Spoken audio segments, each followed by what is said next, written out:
train. Ladies and gentlemen, fighting out of Las Vegas, Nevada, here is the skill, the highly regarded Devin the Dream Haney. Bud Crawford is a fight fan, and he's a fight fan's fighter. The Ennis Express is a runaway train. Ain't no pressure when you built for this. Man down, round one. The truth hurts. Ladies and gentlemen, presenting the undefeated super flyweight from San Antonio, Texas, Jesse Bam Rodriguez!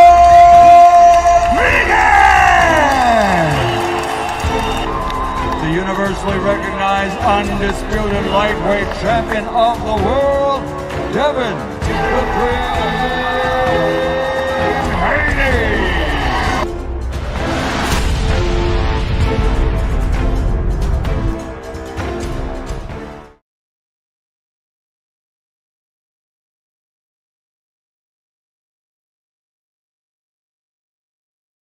Damn, y'all can't even hear me. Y'all can't hear me. My apologies. My apologies to the people. I had to do this tonight, man. This was important. We had to get this in. And I had a conversation earlier tonight about weight bullying, right? And I got to see what the people think. I want to know what the people think. Is weight bullying a real thing? I don't believe it's a real thing. My brother Blue Hustle, man. Shout out to Blue. And matter of fact, I'm gonna put the link in the chat early. We're not late tonight. I ain't even gonna lie to you. We're not late tonight. But normally we get started late. Normally. But we're gonna drop the link early. We want everybody to have an opportunity to have this discussion. Man, weight bullying. Is it a real thing in boxing? Do y'all think that weight bullying is a real thing? I disagree with it. I done disagreed from the beginning, but before I get into why I disagree with it, before I get into that, let me shout out my brother in the building. Shout out to my sister real quick. I gotta say, shout out to AV. If y'all don't know, man, AV to the 7th power, y'all go sub to AV to the 7th. It's the law sector of YouTube, you know what I'm saying? But man, she's brilliant. She's very brilliant. And man, always covering legal topics and things like that. I love when she's covering those legal topics. You know what I'm saying? That's my sister right there. I love it. Shout out to my brother in the building, man. OTB. Y'all make sure y'all go sub to OTB. If you want to learn some real shit about boxing and you want to be able to see what's actually going on, man, go sub to OTB. He gonna teach you. You know what I'm saying? If you can graduate from his school, then you might actually know something about boxing. I'm just telling the truth. I'm just telling you. Shout out to my brother OTB, man. Y'all go sub to OTB. Shout out to Blue Hustle, man, in the building, man. That's my brother right there. He gonna disagree with me tonight, which I'm okay with. I ain't got no problem with Blue disagreeing or nothing like that. He gonna be out of order. But man, shout out to my brother, man. He my brother and I love him. Let me see. Shout out to Pittsburgh T in the building. Pittsburgh. Not tonight. Tonight, because we have biblical talk, and I want everybody to know, if anybody wants to pull up on the biblical talk that we're gonna have biblical talk later tonight. We do it every Tuesday and Friday. So if y'all want to pull up, just let me know, and we'll put the link out there for y'all. You know what I'm saying? But shout out to my brother Pittsburgh in the building. But Pittsburgh, we're gonna get to the topic and I think Pittsburgh, he broke it down better than most did, as far as what we should talk about and how we should put it into context. I thought that was brilliant the way you broke it down to me. Excuse my language. I thought it was brilliant how you broke it down to me, Pittsburgh. So appreciate that. Let me see. We have Michael Weenie. Weenie is in the building. Shout out to Michael Weenie. Don't be a weenie, man. Don't be a weenie. Respectfully. I say that respectfully to you. No disrespect whatsoever. That probably sounded bad. But you have a good family in the building. Shout out to you have a good family. Salute, family. Let me see. All right, I think, oh, man, I was just on the phone with my sister, man. We got the great one in the building, man. Quee is in the building. Hey, she making big moves right now. If y'all don't know, y'all go sub to Quee because we had a great show. Well, she had a great show, not we. She had a great show last night. Always in order. You know what I'm saying? My brother BC, he was arguing a little bit, and there gonna be days I'm arguing with her. So, but man, Quee always cooking. One of the greats, you know what I'm saying? An individual I got a lot of love and respect for. My brother Zoomverse is in the building. Man, y'all go sub to Zoomverse. He doing his thing over there. If you're into any type of gaming or anything like that, you know what I'm saying? Go sub to Zoomverse. If you're not into gaming, man, still go sub to the man. Show him love. He doing a hell of a job with his show as well. Salute to my brother Zoom. Let me make sure I ain't missing nobody. Oh, I got my sister in the building, man. I got my Vacay is in the building. Shout out to Vacay. You know what I'm saying? If y'all don't know, she doing her thing as well. On Mondays, we had the quote unquote freaky show. The freaky show.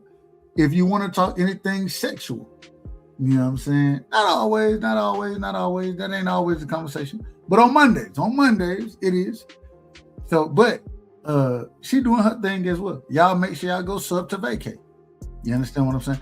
Let me make sure I ain't miss nobody. Did I miss anybody? Oh, we got Don Ramon in the building. Salute to Don Ramon. I don't know if he has a channel. Don Ramon, do you have a channel? I don't know if he has a channel. But salute to Don Ramon in the building. Listen, what we're talking about tonight, weight bullying. Individual, y'all, they out of order. I heard, and shout out to my brother B3. You know what I'm saying? B3 had a great show. Y'all make sure y'all go sub to B3 as well. They trying to force this whole thing of weight bullying being actual thing. It's not real. Weight bullying is not a real thing. And I'm gonna tell you why it's not a real thing. Y'all may disagree. I don't care if y'all agree or not. But I'm just telling the truth. And the way I gotta tell y'all, before I even tell you, my brother Educated Jab is in the building. Salute to my brother. Jab, what up, man? How you feeling, my brother? Salute. Opulent LD. He's in the building as well. Y'all make sure y'all go sub to Opulent. He got a channel over there as well. You know what I'm saying? Salute to the family. Make sure y'all sub to Opulent, man. Y'all make sure y'all show that brother love. He doing a hell of a job as well. I gotta tell you this, and I gotta say this. The first things first. This is what I gotta tell y'all. The first thing I gotta say, and it ain't always nice or whatever y'all want it to be, but I gotta tell y'all this right here. I gotta tell y'all. Evan, I try my best to tell the truth. People don't like my style, how I talk, my delivery, but you ain't catching me in half truth and lie. You ain't finna catch me in a half truth or a lie tonight. And once again, if y'all want to be a part of the biblical talk, we do have the biblical talk going on later on tonight. So y'all let me know. Ain't no such thing as no damn weight bullying, man. It's no such thing. And this is how we're gonna prove it. The first thing I would say is, if you make the weight, you make the weight. Regardless of how much weight you cut, right? How much you rehydrate, if you make the weight, then you make the weight. The fight is on. This whole weight bullying thing is cap. It's nonsense. All the way nonsense, in my personal opinion. All the way nonsense. And we're going to give examples of why it's nonsense. Because when excuse me. When fighters are bigger than other fighters, right? But they cut themselves down and they end up making the weight. Y'all want to call it weight bullying. Well, what do you lose when you cut that weight? When you cut weight and make a fight, then what do you lose? Are you at 100% regardless of what you rehydrate to? Because we all understand, I think we do, I think we understand that even when you rehydrate, shout out to the great one in the building, man. My brother, Bruce Gas. Y'all go sub to Bruce Gas, boxing, jazz, and more. Y'all go sub to the OG. He gonna have quizzes for you. I be over there looking at some of them quizzes. I be lost. I be like, man, I don't know these answers. I'm not gonna respond. I'm just gonna listen and watch because it's a he'll go back in errors for you. He'll go back in errors. You know what I'm saying? So shout out to Bruce Gas, man. Y'all go show that brother love, man. Go show him love. And get what? He gonna smoke the best weed that's probably on this side, on the East Coast. He gonna smoke the best East Coast weed that he got, man. Respectfully, I say that respectfully. But when we're talking about rehydrating, cutting weight, these type of things, really weight bullying. So if I'll use a random individual, right? Errol Spence. When Errol Spence was fighting at 47, when he was fighting at 47, even though, you know, he said he wanted to move up or all these type of things, if he made the weight continuously, and then after he made weight, what did he do? He rehydrated. No problem. Ain't nobody, I've never heard anybody criticize Errol Spence of being a weight bully. Never heard it. When we talk about Boots Ennis, you out of order, sis. You out of order. You all the way out of order. But I love you. When we talk about Boots Ennis, another individual, even he said himself, he said, man, I'm cutting weight, but you know, I'm used to being able to rehydrate under the IBF. And the IBF, they have that 10-pound rehydration clause. And even him, he said, what did he say? Man, it was tough for me. You know what I'm saying? I had to go. And this is, I believe he was talking about David Avanesha fight. But it was tough for me in that situation because I had to come back up. And even when I started to hydrate, man, I didn't even do much. And them 10 pounds hit me quick. It hit me quick.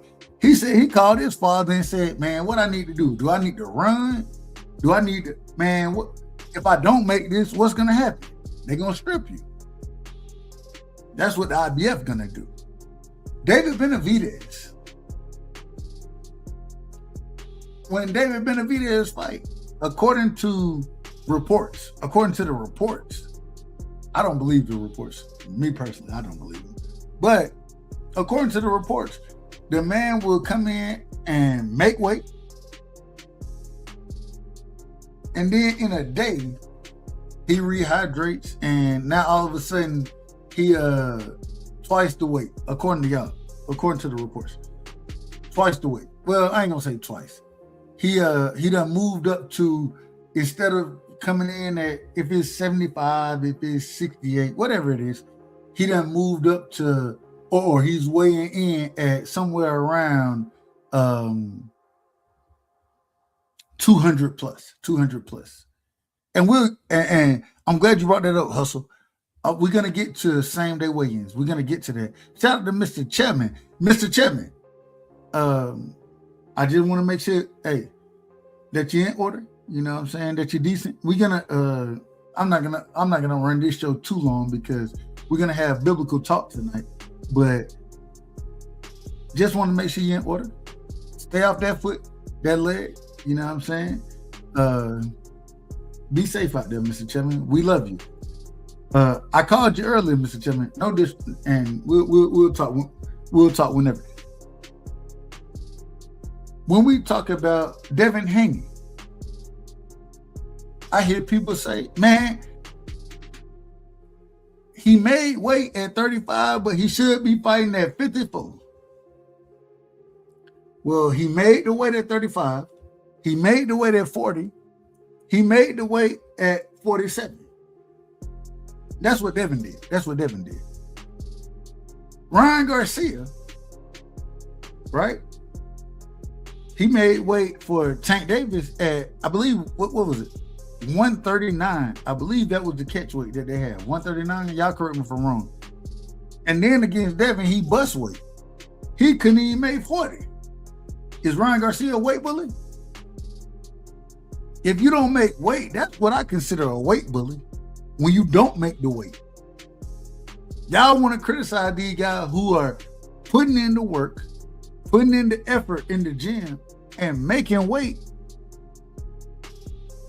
But y'all want to call them weight bullies. But then when Ryan Garcia missed weight and test positive for PEDs, respectfully, that ain't got nothing to do with anything I'm talking about.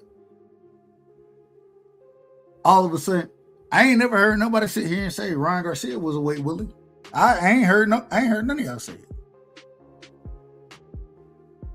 That's what a weight bully is. An individual who missed weight and still looking for the fight. When Keyshawn Davis was supposed to fight, what's the brother name? De Los Santos. When he was supposed to fight De Los Santos. That man still wanted the fight to happen, even though he missed weight by, what was it? Was it 7 pounds? I believe it was 7. I could be wrong about that. Maybe 6. He missed weight. I ain't never heard nobody say Keyshawn is a weight bully. Never heard it.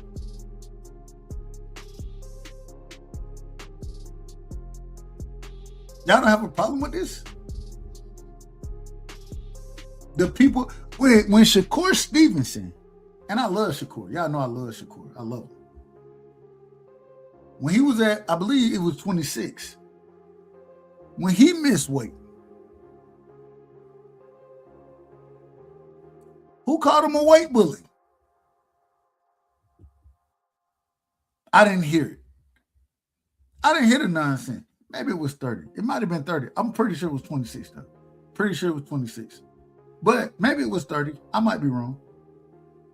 When he missed weight, who called him a weight bully? Where do we even get this terminology of being a bully in the sport of boxing? You're not a freaking... I'm trying my best not to cuss. I'm trying to be in order, y'all. I'm trying to be in order. You can't be a bully in boxing. It's an oxymoron. Like saying jumbo shrimp. Bullying boxing is like saying jumbo shrimp. How the hell you a jumbo shrimp? So you big and small at the same time? It's not a real thing. And I have people, and I mean no disrespect. I got people like Blue defending this stuff. You know what I'm saying? D3. Shout out to my brother. One of the greatest debaters. Defending this stuff. Stop defending nonsense, man. I'm not here to defend nonsense. But if you believe there's a such thing as a weight bully, then that means that what's the point of making weight? How you gonna be a weight bully and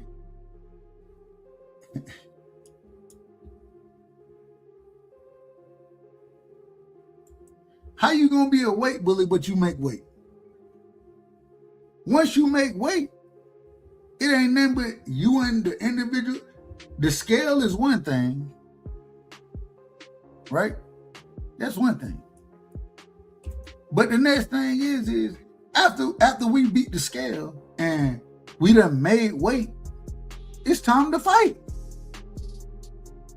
It ain't about no bullying, or I don't even understand the word bully in boxing. I cannot bully somebody in boxing. It makes no sense to me. It makes no sense whatsoever. And this is why I gotta call y'all out of order. I gotta call it out of order. And when we go back and we look at the older fighters, even the older fighters, were they weight bullies?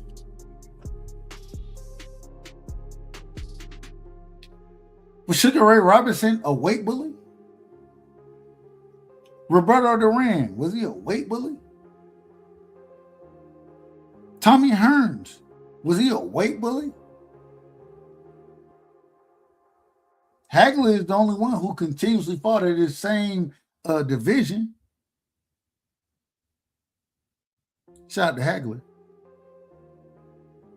And I understand. Hey, if they look like skeletons, they look like skeletons. But that's only because they cut their weight.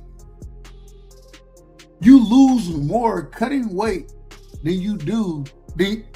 In my opinion, once again, this is only my opinion. You lose more when you cut weight than you gain rehydrating.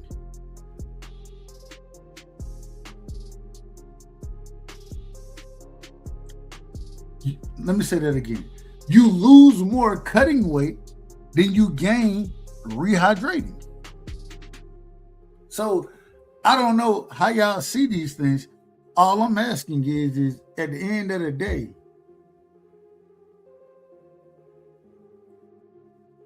what the hell is a weight bully? Somebody come explain it to me, please, because it's bullshit. Excuse my language.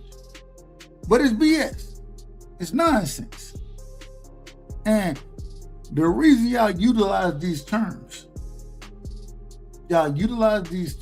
because y'all trying to save fighters. Stop trying to save these people. These Negroes don't need to be saved. These Mexicans don't need to be saved. The white folks don't need to be saved. You name it. They don't need to be saved. If they're gonna get in there and fight, then get in there and fight. Forget anything about how much. And once the if you're worried about the weight, put it in the contract. Put it in the damn contract, man.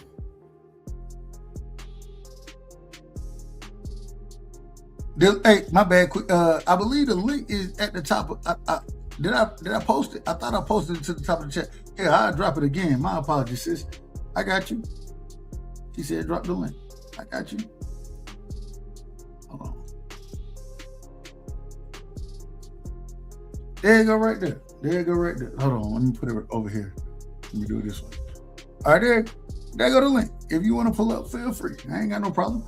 But if you got a problem with the damn weight, man, put that shit in the contract. We don't never see. We're an individual putting it. This is the first time. I think this might be the first time, and I got to get a proper introduction. We got one of the greatest in the building. One of the greatest. Every Thursday, she will be live. An individual I love, respect, and we're gonna talk boxing. We're gonna talk basketball. I can talk damn near anything with my sister. We got Quee in the building, man. Quee. Hey, what's happening, man? What's going on with you? You made it home safely. Of course course. I'm always making home, man. What you talking about? I'm out of order. I'm out of order. Yeah, man, you know, folks don't know me like that. They only know what they've been told, and they believe what they told, so don't tell them nothing different. Let them believe whatever the fuck they want to believe, and fuck them too. Hey, we slanging and banging out this motherfucker. You know what I'm talking about? Hey, I already know what you're talking about. Hold on. Is weight bullying real? Look, let me tell you something. And this is just for me, because again, I stopped talking boxing for a lot of fucking reasons because I don't want to argue with nobody. If the motherfucker ain't paying no bills for me, why the fuck would I waste my time arguing with them? First and foremost. Let me just say this. I make my own bread. I pay everything myself. I don't need nobody. So let me say that. Number 2, if you are draining yourself, looking like a fucking skeleton, and you are pissing orange or any other color other than motherfucking yellow or semi-white/yellow, whatever the fuck it is when you drink too much water, that's a problem. Because when you rehydrate, you know, if you rehydrate and you're like 20 pounds heavier, as an example, to me, that's a problem. Why don't you move your little silly, simple-minded ass up to where the fuck you need to be originally? You know, your natural walk-around weight. Go be your normal self. Stop trying to fake and shake and be something that you're not. There is nothing cool about looking like a fucking drained skeleton like Skeletor from He-Man back in the day. I don't know how old y'all are. Some of y'all may remember that shit. Some of y'all may not. Hey, shout out to He-Man. You know what I'm talking about? And you looking like fucking Skeletor in the face and in the body, only to rehydrate up, and you're like 20 pounds heavier than your fucking opponent versus 3 pounds heavier. I'm sorry, I'd rather fuck with somebody that's 3 pounds heavier than 20 pounds heavier than what they're supposed to come out as. Because, and you play ball, so Dub, you know on paper, you are completely different than you are in real life. So you know what the fuck that means. In my opinion, just because you make the weight and you come in 20 pounds heavier, to me, that's a weight bully. To me, you're making the weight bet, but you look like fucking Skeletor. Hold on. Earl, go ahead. I want to ask, and I'm glad you said that. And we got Pittsburgh in here. Pittsburgh, we're coming to you next. Give me 1 second. But even in that situation, do you think because you didn't, and like you said, they get in there looking like, and I don't disagree. I'm not disagreeing with them looking like Skeletor or anything. Yeah, like that. But do you think that them cutting that weight hurts them more than them rehydrating, however they rehydrate? Do you think? No. You don't? No, because Dub, if you come in and I give you the bar on the bench press, right? That's what, 35 pounds on the bench press. And you like, fuck it, I got it, and you making this shit look easy. All right, well, fuck it. 2 days later, I'm putting 25 pounds on both sides. Ain't that a fucking problem for you? No, I disagree with the analogy. I'm just saying, you just came in and bench pressed the bar and you get it with no problem. I'm putting 50 pounds extra on both sides. So that's 100 pounds more than what you just did 2 days ago. But the reason I disagree with the analogy is because you talking about lifting weights, right? Right. I'm just using it as an example because it's the best thing that I can do for you. Because if you, okay, fuck it, playing ball. If you are a fucking point and you're guarding the fucking point guards, but you're slightly 3 or 4 inches taller than the point guard, why the fuck would I put you and make you guard a fucking center the next year because you done put on 20 pounds? But you're still the same size. But you're still short than a bitch, and the fucking center is like 6'5". But this is you're still 5'10". Why would I put you and make you guard a fucking center? That doesn't make any sense. I understand. I understand what you're saying, but I don't think it applies here. And the reason I don't think it applies is because even in this situation, these individuals, I mean, regardless of how tall they are, they have to be the same weight the day of the or the day of the weigh-in, right? Right, which is same weight. Hold on. Yeah. So if they have to be the same weight the day of the weigh-in, they both have the opportunity to rehydrate accordingly. They both have the same opportunity. But the thing is, here's the thing. Again, there's not very many people that's going to be out there rehydrating 20 pounds more than they were. They all do it. No. But and which is why I said in your chat multiple times, and I've been saying this since 2021. Bring back same day weigh-in. You notice, and let me just throw a jab and stick it wherever the fuck they want to stick it to in their kidneys or wherever the fuck you want to stick this jab to. If your black ass fought at your natural weight prior to Victor Conte, since Victor Conte ain't here with us, rest in peace, Victor Conte. Since he ain't here, and now you see a lot of motherfuckers fighting at the weight that they pretty close to the weight they should be at. And I find that very motherfucking interesting. Man. I'm just saying, man, look, fuck all that. Go fight. Go bring back same day weigh-ins and all this motherfucking weight bullet talking, all this bullshit. That shit will be done and eliminated. Fuck all that. Bring back same day weigh-ins and you'll see what the motherfucker is really fucking doing. See what the fuck they got, because there's nothing cute about you looking like a fucking skeleton and pissing fucking orange. There's nothing cute about it. That's fucking unhealthy. That shit is fucking crazy.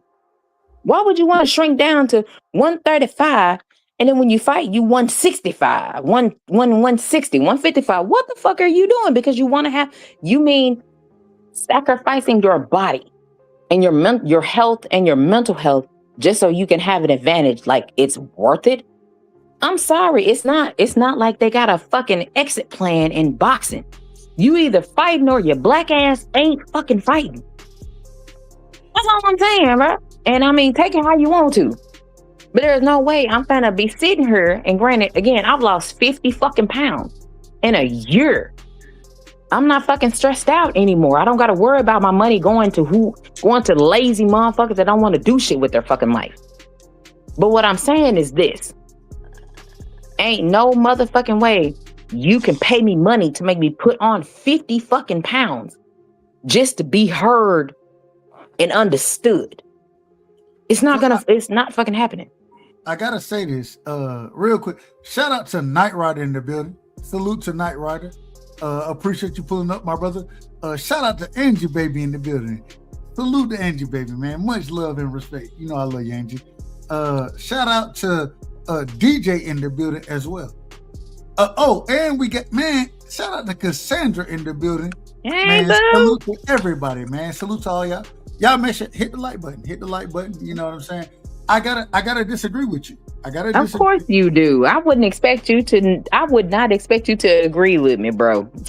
Hey, I love you, but you out of order, man. I'm gonna call you out of order. And the reason, and I wouldn't have it no other way, bro. And I gotta pass it around. We got Pittsburgh in the building. Shout out to FaZe is in the building. Shout out to the OG Bruce Gas is in the building. Before I cook, let me get Pittsburgh in here. Let me get FaZe in here. Let me get Bruce Gas in here. Pittsburgh, welcome to the show. Give me your opening statements as far as this whole weight bullying situation goes. What's your thoughts? Salute to everybody. Great topic. I would consider myself a casual fan. Coming from a casual fan, I'll say this. I don't really want to hear it because these are the same people that told me that steroids didn't matter. So you can't tell me steroids don't matter, but a couple pounds matter. And the pounds that they're putting on, it's not even equivalent. Just because you put pounds on, it doesn't automatically equivalent to actual power in a competitive sport. And we don't do that with the heavyweights. We don't do that with the names. So we don't do that nowhere else. And no other sport does that. So it don't make a lot of sense. It just sounds like a built-in excuse for the most part. Either you can fight them or you can't fight them. They made the weight at some point. The rest of that stuff, what they choose to do, your opponent choose to do, that's their business. And just because you put weight on, that could be a disadvantage to blow up like that, get in the ring. Amazing. Let me go to FaZe. FaZe, welcome to the show. Same question. What's your thoughts on this as far as weight bullying goes? Well, I think these guys are scared to move up in weight. These guys coming in, you got guys like Virgil Ortiz passing out, Richardson, they said he was having, difficulties with the weight. Jerron in his box, doctor said, like, dude, you need to move up. And You know, these dudes be trying to stay at the weight. To me, if I gotta look at you and I say like, bro, you need a doctor. You're a weight bully. You know, if it looks like so you believe there are weight bullies. You believe that weight bully is a real thing. Yeah. You're a weight bully if I'm looking at you cut the weight and you look like you need to see a doctor. You're weight bullying, bro. Move up. What you scared of? It's only 5 pounds, 4 pounds. You know, it's usually minimum pounds to go to the next weight class. So I think if you got to go through all that to get to that weight, look at Chris Eubank. You seen him going in that second fight looking just dead. Why would you, Ryan Garcia, Frank Martin at 135? Why would you fight at that weight when you look like you need to see a doctor and you sucked up in your face, your body, you look all fucked up, you weak, you stumbling, you passing out at the fucking weigh-in? You're weight bullying, bro. Move up. Nice. And I'm about to argue with all y'all about this. We got the OG in the building, man.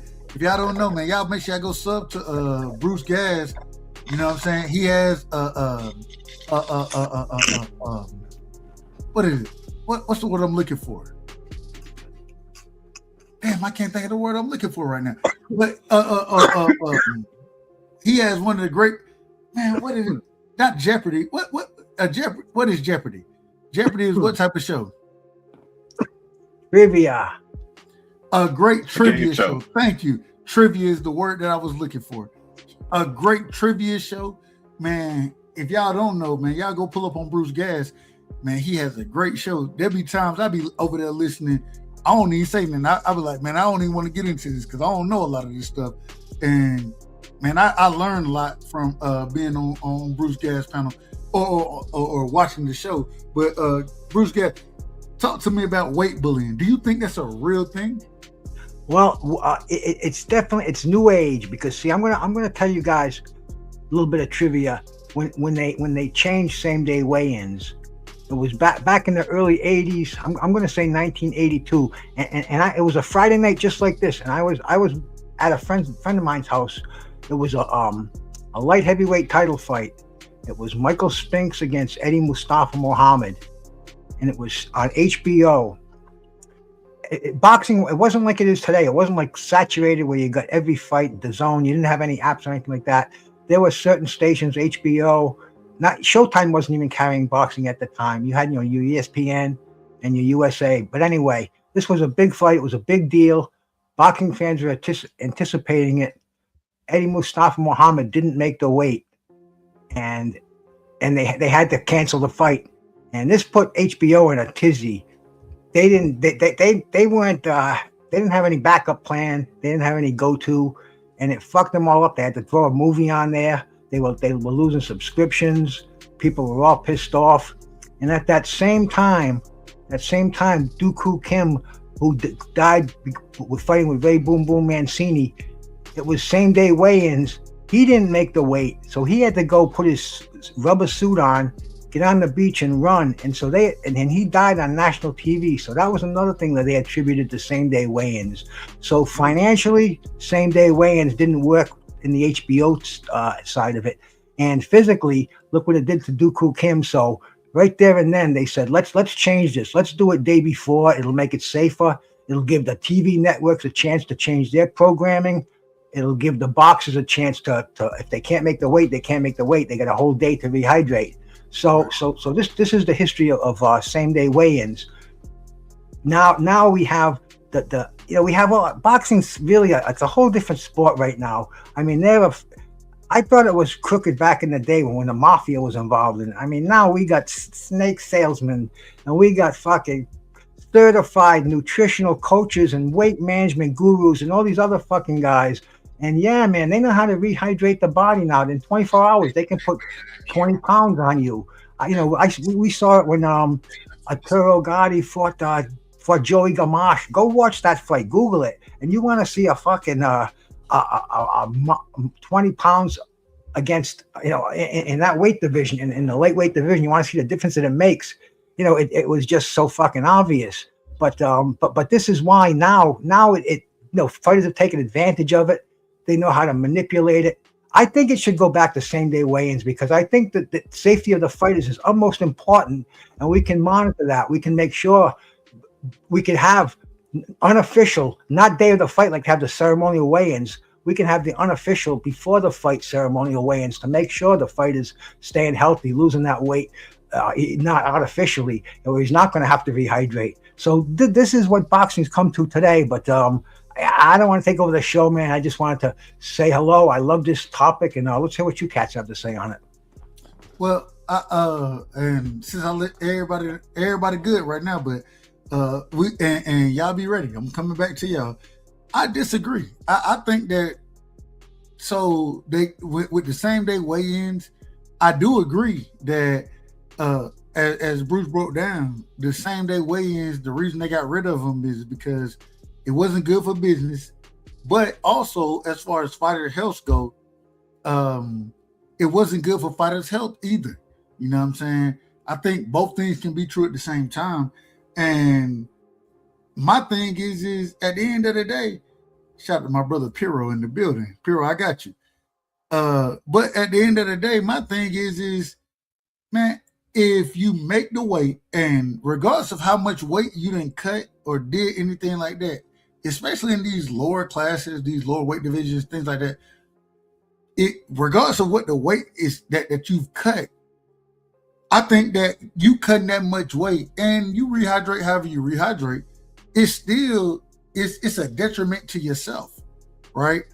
If you cutting crazy amount of weight and looking like Skeletor, I think somebody said that earlier. Shout out to my sister Queen. I think she said Skeletor.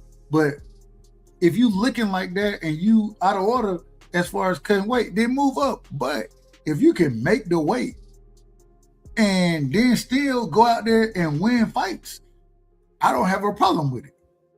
The weight is the weight. And I don't believe in anything when we talking about bullying in boxing. I don't believe there's a such thing as bullying anything in boxing. It's the hurt game. And so if you make that weight, then you make that weight. If you under the IBF, and we've seen this recently, right? We done seen this from a lot of different individuals. I'll take Boots for example in this situation. Richard, well, and Africa, we're gonna get to Africa. Give me 1 second, y'all. I apologize. I'm gonna be long-winded in this situation, but when we listen to Boots talk about him having to make the weight and only rehydrate 10 pounds over with the IBF in the fight, I believe it was David Avenija. In that situation, Boots said himself, he was like, I drank some water and ate, and then for some reason, I just said, let me get on the scale. And when I got on the scale, I was already overweight. So then I had to go and run I think he said 4.5 miles. I believe that's what he said, 4.5 miles. Shout out to YSM. Y'all go listen to YSM interviews. Hey, that's a great brother right there. But he said I had to go run for 4.5 miles the night before a fight just to make sure that I was on weight for the quote unquote 10, well, not quote unquote, the 10-pound rehydration clause that the IBF had. And he was like, bro, I hated that. I didn't think I ate much at all. But when you done drained yourself, you done pissed everything you can. True story. This is a true story. And then I want to pass it around. My son, he don't have to weigh anything right now. He getting ready to play football, those type of things.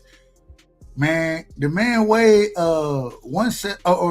weighed 73 pounds. And then when he weighed 73.6 pounds or something like that.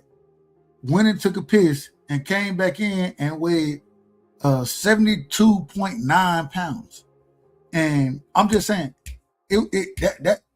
that's how much water weight came out of him with a single piss. So all I'm saying is that at the end of the day, if you're gonna be in order, stick around your weight. And if you're cutting weight that crazy, then it hurts you more than it helps you. let me get Piro in here, and then I want to ask y'all. We're going after Piro get his bars off. We're going back to FaZe. We're going Pittsburgh. We're going Bruce. We're going. Oh, excuse me. Yeah, no, I'm right. We're going Piro, FaZe, Pittsburgh, Bruce. But do you think that those small pounds right there, does that make a difference? And what would you consider a weight bully to be? Piro, go ahead. Well, I've said it before, this topic has come up in boxing, since forever. Weight bullying, just like the boogeyman or all the other stuff, they're fan driven concepts. Weight bullying is more like a fan plus like like promotion or whatever. Yeah, weight bullies don't exist. I agree with you, Dub. If you can make the weight, you can make the weight. A lot of the times it gets a bit muddled because some of these fighters do extreme weight cuts. And like you said, it's more of a detriment than it is than it is an advantage. But but yeah, weight bullying, yeah, it doesn't exist. In my humble opinion. FaZe, go ahead. Yeah, bro. That was my point that you was making. When you said that, guys are cutting weight and it looks like unhealthy. I mean, the fans did create that term, but I mean, what else can you call it when you got guys? Then these guys sometimes they don't even make the weight, fuck up the whole fight, and not just that, they passing out. They stumbling at the weigh-ins. They all bad, bro. But that's on them though. That's on them. That's on the fighter. Yeah, no, it's a dangerous game to play, but just move up. Why not just go like up 5 pounds, up 4 pounds? Like, what are you still going at that weight, putting yourself through that for? Weight bullying. I don't. If you got to go through such distress to get the weight, you're weight bullying, in my opinion. I don't disagree with moving up, but like you said, we done seen multiple times where, and I can name multiple fighters passing out. Man, damn, I ain't gonna say dying, but I'm gonna use just pass. I'm gonna just say passing out. Let me leave it. I'm gonna leave it there. But we done seen this happen when they weren't able to make that weight, and they trying to cut the weight. They trying to wrap the what they call it, wrap the myelitis or something. I don't know. I don't know the name of it. Say it again. Rhabdomyosis. Okay, I'm still gonna mess it up. So, but if you're doing it the wrong way and you out of order, then the body is gonna speak to it. You feel me? So once again, that's why I say if you make the weight, you make the weight, and however you rehydrate, I don't have a problem with that. I can't call you a weight bully if you make the weight. I can't call you that. My problem is the same individuals today that would call these individuals weight bullies, regardless of who they want to call a weight bully. These are the same individuals that'll be like, well, when individual miss weight, they don't criticize those guys. And over here, we criticize those guys. When Keyshawn Davis missed weight by what? What did he miss weight by? 6 pounds or something? Yep. It wasn't even close. Yep. I was just thinking about that, Doug. It wasn't even close. And when Shakur missed weight, it was a tad bit close, but I think shout out to Queen. I think she brought that up. He said himself, he was like, man, I ain't had no more water to give. I was pissing orange out here. According to him. When David Benavidez missed weight, we didn't criticize these things. So I think that if you can make it, then you do what you do to make the weight. But once you make that, then I don't have a problem what you do after that, unless you under either a rehydration clause or the IBF rules, right? Which the IBF rules will have a rehydration clause there. I don't have a problem with what you do afterward, simply because, man, you made the contracted weight, and this is what's in your contract. You made that weight, rehydrate how you're going to, and even when you rehydrate, for those, we always talk about same day weigh-ins and brain fluid and those type of things. they stop same day wins for two reasons. And Bruce, I think you're more knowledgeable on this than me, but I would say the reason they stopped them is because first off, they, like you said, they got tired of losing. They didn't want to lose no more money, man. Hey, we can't just we can't stop fights from happening because individuals miss weight. And then the second reason is that scientifically, the last thing that hydrates is the brain, right? It loses fluid, and then that's the last thing that hydrates. And so even when you put on however many pounds that you put on as far as rehydrating goes, the last thing that's rehydrated is the brain. And so we still want that to happen because we don't want anybody to go out there and die in the ring or anything like that. But I don't think that, man, everybody has the same opportunity. Also, Dub, before you move on, before you go too far, I'm just saying this. Some of these guys be really, really, really rate drained, and they'll make 135, and then they have to fight another fight at 135. I honestly don't believe them guys even know for sure if they can make the weight. They're just going in there winging it like, let's see if we can make it. I mean, come on, bro. I think at that point, it's like moving up. It's like you need to move up, bro. I'm pretty sure these guys, you know, it's coming real close every time and not making it. Let's spin the block accordingly. Bruce, it's on you. We're going to Pittsburgh. We're going Piro. Then we're going back to FaZe. Go ahead, Bruce. Oh, see, no, I don't think there's any such thing as a weight bully either myself.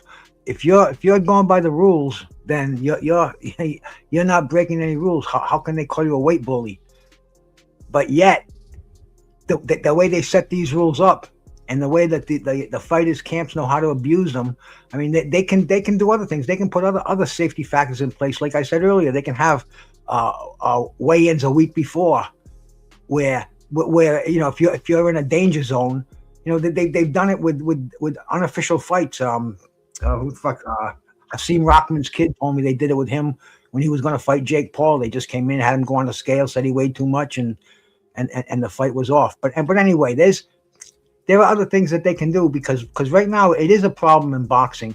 You know, it's where it shows a little impropriety. It turns some fans away. New fans aren't going to go in that direction. So if it's a problem, they have to fix it. And you know, I think the way to fix it is by just putting safeguards in there. You know, making sure a fighter doesn't fucking kill himself, but making sure he's not 150 pounds a week out of camp and comes on the scale at 135. It's, you know, boxing has to use its head and keep an eye on itself, monitor itself. I gotta ask this question.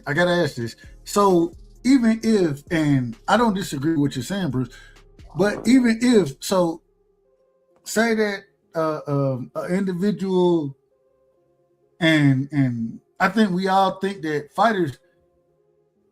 most fighters cut weight to some degree. Well, I ain't gonna say to some degree. Most fighters cut weight. If you're not a heavyweight, then you cutting weight, in my personal opinion. This is my opinion. Would y'all agree with that? First and foremost, would y'all agree that most fighters are cutting weight to? You want to burn body fat. That's the key. That's what getting in shape is all about. Not just getting skinny, not just losing all your muscle and your tones. You want to burn fat and keep muscle. That's why they have nutritionists. That's why you know, boxing is evolved. It's not like it was years ago. And I get what you're saying, but yeah, man, you want to lose fat. That's what you want to lose. When I say weight, I'm talking fat. When you're prime, leaned out, you know, single digit body fat percentages, then that should be your official fighting weight. You don't want to fucking drain yourself and take your lean mass away. That's crazy. For me, Dub, it depends, sir. We're all victims of our genetic makeup. Some fighters, struggle. It doesn't matter. Like some have to, like, have to be on an extreme diet, because they even eating right, they some people gain weight easier than others. Metabolisms are different between different people. I'm no doctor, but throughout the years, I think most people would agree that every different people have different metabolisms. Like I have a buddy that literally can eat anything and he won't gain a pound. You know what I'm saying? And he's my age, you know. At a certain age, sometimes your metabolism slows down and stuff like that. Like, don't quote me on that, but like literally, I just know that I just perceive that like when you're younger, like that's kind of like when your metabolism is kicking at full gear. But then, you know, you have like, I would say maybe there are anomalies. Like my buddy is, he's my age and he's still like, he can eat whatever he wants and he doesn't gain a pound, you know. But then another example, like I would say is like a fighter that's a victim of a genetic makeup would be like a Canelo. Canelo is like maybe like a couple inches taller than Tank. But like literally, like he's had to move up in weight because of his body type. Like literally, like, you know, like he's had to like move up in weight because like he's struggled like and especially like since he like, and then not just Canelo, but like fighters that start really young, like literally they don't even grow. Like some fighters, and most of the time it's fighters from other countries because, you know, in the United States you have to be 18. But fighters that start their boxing career like before their like body's fully developed, like they you know, those are like, I would say like the most like craziest weight disparities, because like, you know, like Canelo, not Canelo, well, just say Canelo for example. Canelo started when he was 15, like, so like that's why he only like fought at welterweight, I believe, for like 2 fights, because like literally like by the time you're like say he's like from 15 to like 17, like literally like I remember, Dub, you were saying that like you had like a big growth spurt around that time, so you get what I'm saying, how that can affect your weight. If I'm explaining myself correctly? Absolutely. No. Hold on. Come back. I got you, Omar. You good? Oh, okay. No, I was talking about yeah. I got you. No. But no. I agree, and I understand when you're breaking down genetics, right? I understand that. Real quick, shout out to my brother BC in the building. Salute to BC. I understand genetics to some degree. Mm-hmm. But at the end of the day, my whole thing is, and Pittsburgh, we got to get you back in here. And then we got to go back to phase, and, you know, we got to spread this thing around. But at the end of the day, my thing is even with genetics, man, if you couldn't, and always, I'm an individual. I love to believe that, man, fighters going to cut weight. They're going to cut what they can cut, and then they're going to have to move up. You know what I'm saying? And I want to bring this out real quick. When we look at Africa, hold on, give me a second, buddy. Give me 1 second. When we look at Africa went out here and the man's supposed to be able to fight at 40, right? Mm-hmm. When it came down to it, and he had to fight, he weighed in, made weight, and then couldn't rehydrate as much as he wanted to. He pulled out the fight. You feel me? And that, and I'm just gonna call a spade. That's some whole shit. Because you already knew what it was. You knew what it was when you signed that contract, or when you accepted that belt, when you won that belt, you already knew what it was. And so if you weren't able to do it, then don't sign the contract and say you're gonna do it, and then come out here and pull it. That's the problem I would have. But yeah, and that's why I say that if it's under the WBA, WBO, WBC, you're a champion, they're gonna let you rehydrate however you want to. If you got a unification fight, right? As the IBF champion, you got a unification fight. You're gonna rehydrate how you want to, but you still have to be in order. And if you can't make that weight, man, then move your ass up. Yeah. But at the same time, I went with. So let me ask this. Let me ask it this way.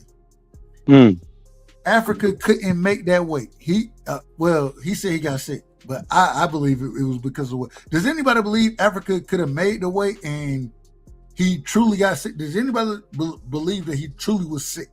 Does anybody believe that? No, I don't believe it. Anybody on the panel? He could have been. I mean, you wreck yourself losing and gaining weight, bro. Like that's the thing. You can't just assume. This is the problem with this whole argument of weight bullying. Just because somebody put on a bunch of weight, that don't mean you have an advantage. And just because you lose a lot of weight don't mean you have a disadvantage. You don't know either way. So he could have had a adverse reaction to losing a bunch of weight at one time and then trying to rehydrate and being fucked up, because it causes all kind of problems. Anybody who wrestled, who had to cut a bunch of weight, they know that process. That's a mean, crazy process. And people's bodies react all kind of crazy ways. So just to automatically assume that somebody puts on weight and they gain an advantage, or that they lose weight and they gain an advantage, you don't know. So to put this blanket statement is crazy. Yeah, and he went to the hospital, and it was doctors advised him not to fight, and that would look pretty fucked up if he had got killed. You know, that would really give boxing a black eye. So, you know, I mean, you know, this, like my man Pittsburgh said, it's tough to second guess from the sidelines. But at the end of the day, and once again, I'm a sideline coach over here. I'm talking from the sideline, so I know it's tough to second guess, but I don't. And maybe the doctor said, I don't know what the doctor said. You know, I'm not privileged to that information. At the end of the day, I've always said a lot of these guys, yeah, move up, man. If you can't make when Keyshawn missed weight by when he missed weight by 6 pounds, move your ass up, bro. Move up. Yeah. I think Africa, I'm sorry. I think Africa is in that same category. Move your ass up. And I understand cutting weight. And see, this is the most interesting part about it, because people want to talk about it being weight bullies. Well, you lose more by cutting weight that you shouldn't be cutting. You lose more. And Dub, I think it's important for me, in my opinion, to state that I don't think Hitchens is a representative of the boxers as a whole.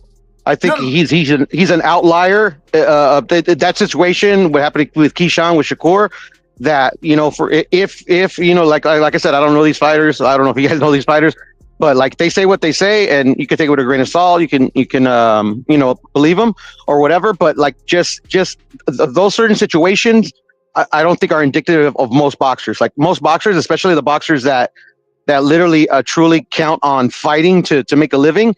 Like literally, if they would have been in that situation, because especially since Hitchens made weight at the weigh-in, and then he met the rehydration clause. Like literally, like most fighters in his situation, if they're like dependent on that money to survive, like they would have fought sick. Like fighters having. I miss Danielle. Take it easy. Fighters having injuries or being sick, like you have to make a decision, right? Especially like if you have a title and you work, and some fighters, like you have to weigh in, like I work so hard, you know, maybe I have to fight through it. It's kind of like, you know, I try not to compare boxing with other sports because they're totally different, but it's like Jordan when he fought with the when he you know, played with the flu. And I mean, there's been many boxers when like literally it's just pulling out of the fight is just not an option. You get what I'm saying? Even if it's a sickness. Amazing. Go ahead. Panel is open. I ain't going back. Hey, panel is open. Y'all do this thing how y'all want to. Just be in order. But at the end of the day, all I'm saying is I believe the reason I say there is no such thing as a weight bully is because if you really cutting weight like that, then it's gonna show at some point in time. It's gonna show. And once it start to show, hey, your butt on the line, man. Your butt is on the line. You lose more than you gain from cutting weight. You lose more. No, you right, Dub. But I'm just saying, once you identify a guy that's doing what you just described, what do you call him? A weight bully. No, he's not a weight. Hold on. You talking about Africa? If you saying a guy that's going through all that like you just described, and he's caught looking like that, you know, he's a weight bully, right? No, he's not a weight bully. He's just a guy that needs to move up.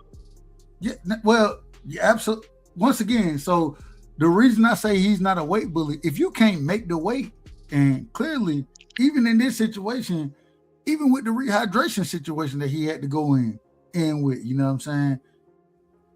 Nigga, if you can't make it, then move your ass up. But I wouldn't consider it a weight bully. Hey, Dub, but that's a good question that FaZe asks, though. And for me personally, like I said, I don't believe in weight bullies, but when that situation happens, what I call a fighter in that situation, I call them unprofessional. A whole ass nigga. My bad. Go ahead. My bad. No, I don't go that far, but like literally, I'm not the only one that's ever heard say that a fighter that blows weight is unprofessional. But normally, like throughout the years, when fighters miss weight for whatever the reason, especially they sign a contract, they know what weight when they're supposed to be. Hopefully, they have somebody that can properly get them down to the weight in a safe manner. But at the end of the day, that's their responsibility, right? You sign on the dotted line. I'm fighting this fighter at this weight, and if you don't make it, that's on you. Because that's your responsibility. But the problem is that he said he made the first weigh-in. Matter of fact, I believe as far as reports go, he even made the weigh-in the quote unquote second weigh-in. The rehydration one, yeah. Right, and then he pulled out the fight. Because he got sick. Yeah, and at the end of the day, I got nothing against the Hitchens guy. So, for sake of argument, okay, I believe him. He got sick, but at the end of the day, he should.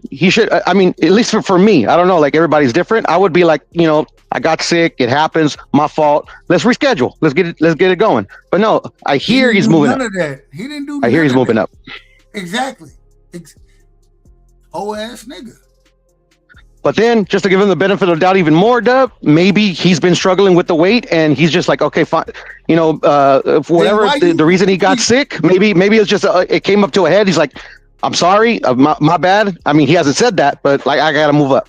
But this is why I say there's no such thing as a weight bully, because that's why I agree. At the end of the day, when you're trying to cut weight, as much as some of these fighters are trying to cut weight, man, it's gonna catch up with you, and it's gonna be to your detriment.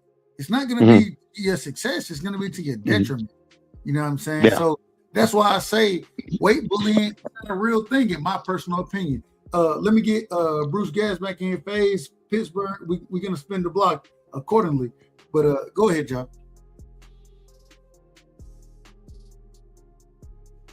I mean, we just can't say it's an advantage. I mean, weight bullying would be a thing if you can say that because person put on weight, that makes them have an advantage. You don't know that. It's actually could be a detriment to them to lose all their weight and then just throw weight back on. It's not like they putting on muscle in that shorter period of time. So what are they really doing to themselves? They hurting themselves in the fight. Yeah, they're not helping themselves. So you can't really say they're weight bullying. Weight bullying would mean you assuming that they automatically, by them putting on weight, they having an advantage. Thank you. When they just cut all this weight. There's that dirty science rehydration, like Floyd getting caught with the needles and other fighters using these crazy, unhealthy methods to rehydrate themselves. So, I mean, it's fucked up, man. They definitely have to do something about it. I mean, we're on here talking about it for an hour about weight in boxing. It should be a freaking a normal thing. You step on the scale, you make weight, you get in the ring. I mean, boxing right now, it's like almost a different weight class every 4 pounds. If you can't find the right weight class where your body's fine-tuned, a single-digit body fat, then man, you're like L-Dub said, you're going to be detrimental to yourself eventually. That's not going to make for a long healthy career. No way. Bruce, I've been having this debate for 30 years. Like, this debate has been ongoing since I've been watching boxing, brother. But it's so how are we going to Hold on. Go ahead. Hold on. I was just saying, if I know guys that used to be 300 pounds and now they're 190 pounds and they strong as fuck. It's true that people that weigh a lot more and come down in weight are strong. Like if I'm 220 right now and I go down to 175, I'm probably going to be able to lift more. I got muscle, like, you know what I mean? Like I'm used to carrying around 220. So to me, it does give you a little bit of advantage because you walking around your day-to-day with that weight, doing what you do with that weight, running, jumping, your muscles and everything. But like Dove said, if you make the weight, you make the weight. But there is an advantage to being 160 and fighting at 140. You just a stronger and bigger guy. But if you can cut the weight, then you can cut the weight.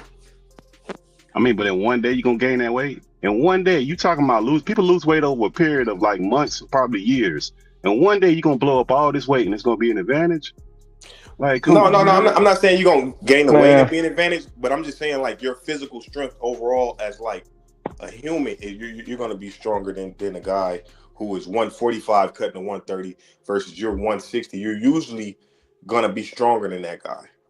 Just, you know, maybe not punching me, but in the clinch, you'll usually be stronger than that guy. I can see that.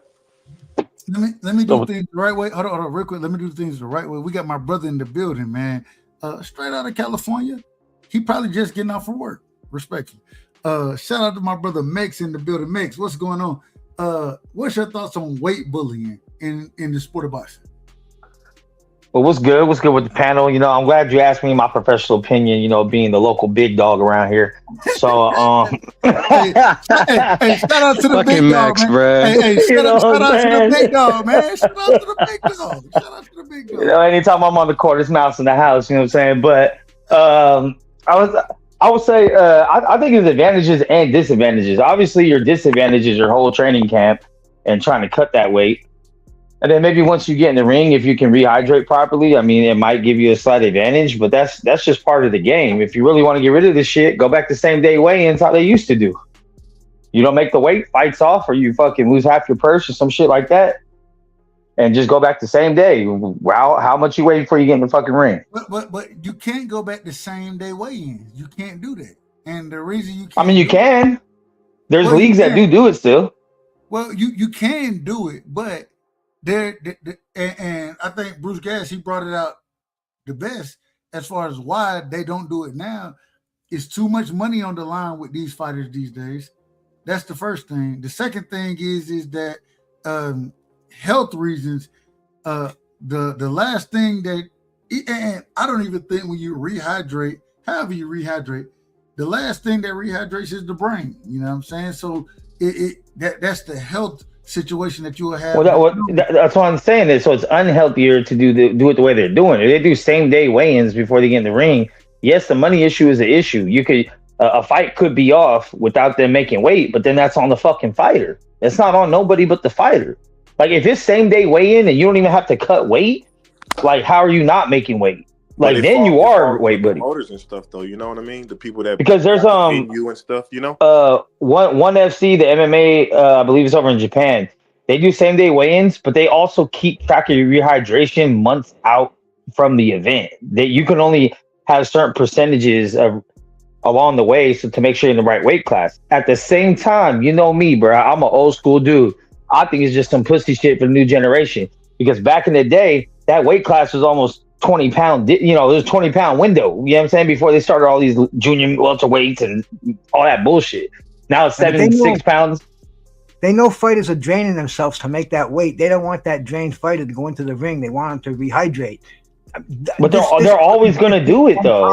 No, but getting them, they don't want somebody who's had to fucking sweat everything out of their body, spit and piss to make 135 to have to step in the ring, and a couple of hours later they want to give him a day to get his organs replenished, get the fluids back in his body. But they've taken it a little bit too far today. You know, they got. I've been a nutritional advisor, a nutritional technician. That's what I did for the past 25 years of my life, and I know how they do it now. It's done with syringes.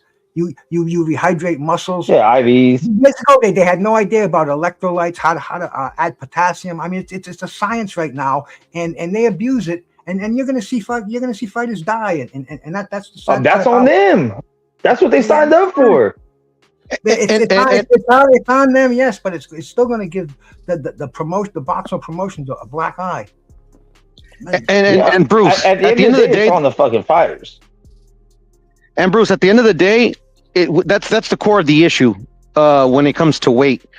It's like when it comes to weight and the weight cuts, people bring up that like, okay, they changed the same day weigh-ins because fighters are struggling to make weight and they would lose their money because of pull out last minute, but also how you were saying, Bruce, about safeguards in boxing.